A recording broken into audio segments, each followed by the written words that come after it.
That's probably unlikely, even though the numbers recently have been better than expected, pretty good, and we hope they continue that way. It's also just a few data points, and data points that can be quite volatile. I think it's more likely that we'll want to see a few more data points to confirm that the trajectory actually seems pretty positive, which is a key reason that we think an actual tapering probably isn't likely to happen before March.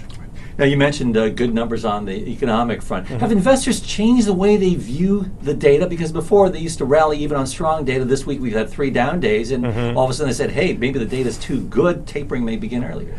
That is a possibility. I think it's also just this general nervousness. I think what's unique about QE3 versus 1 and 2 is we knew when they were going to end, and so even if the market had to deal with that, you had a fixed date. Now when there's this uncertainty about when and how, you can, as you said, interpret the data in different ways. When it's good and you think the economy is strong and that means tapering sooner, that's what can inject a bit of volatility into the market. I think that's what we've been seeing. And Dan, next week, what happens when we get the Fed data out of the way? I mean, the Fed decision. Well, I think, going into the year, I think people need to realize that the outlook for the economy is improving, albeit modestly. That's probably the most important thing that people need to think about.